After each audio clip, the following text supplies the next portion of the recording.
Hai teman-teman, pada video kali ini saya akan menjelaskan prinsip penting untuk proteksi diri dan keluarga, khususnya dalam langkah-langkah pencegahan COVID. Prinsipnya buat saya adalah lakukan standar tertinggi dan upaya maksimal yang bisa Anda lakukan. Jangan menurun-nurunkan standar dan memberikan standar minimal untuk Anda dan keluarga Anda.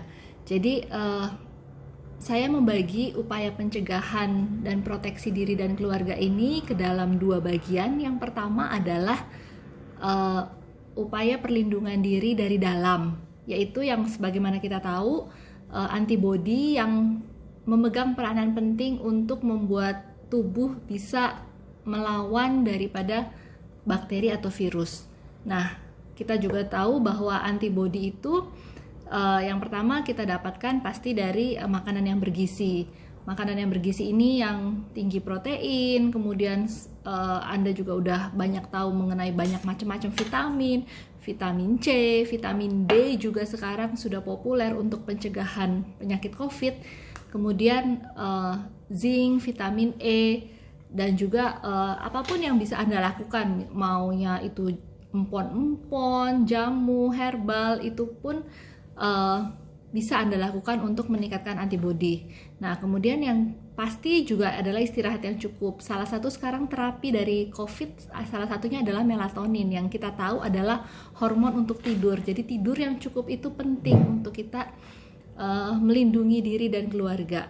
Kemudian olahraga, dan juga yang pasti jangan stres, karena stres juga berpengaruh terhadap daya tahan tubuh kita.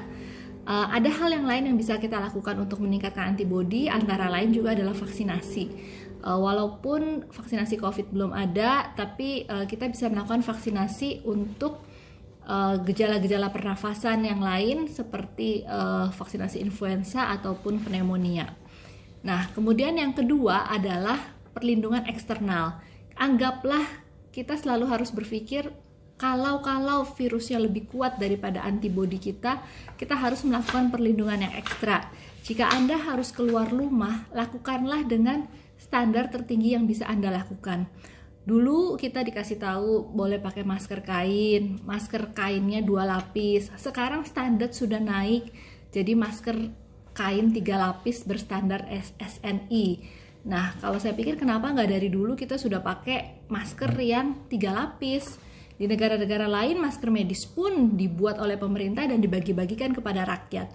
Jadi buat saya, selagi Anda bisa, gunakanlah masker yang sesuai, karena kita juga nggak tahu sekarang ada banyak yang katanya masker bocor, karena tingkat kebocoran itu tetap masih ada. Jadi kalau Anda tidak bisa memakai masker 3 lapis, pakailah misalnya masker 2 lapis tapi Anda bisa double lagi, atau Anda tambahkan perlindungan dengan misalnya face shield, tapi jangan memakai face shield saja ya, karena tetap nomor 1 adalah masker, tapi karena kita harus melindungi mata juga, Anda bisa memakai Google, memakai face shield, terutama ketika Anda misalnya harus sulit untuk menjaga jarak, misalnya terpaksa misalnya harus berbicara dengan jarak kurang dari 1 meter, atau Anda tidak yakin dengan lawan bicara Anda. Kadang-kadang kita bisa ketemu orang yang pakai masker, tiba-tiba di depan kita buka masker gitu. Nah, itu lebih baik Anda proteksi diri Anda semaksimal mungkin sebisa Anda. Jadi nggak usah takut dikatain kayak mau perang atau apa dengan face shield, dengan masker yang berlapis-lapis, karena itu adalah perlindungan untuk Anda sendiri dan untuk keluarga Anda. Jadi standar yang lebih tinggi itu adalah yang lebih baik. Itu aja. Stay safe, stay healthy.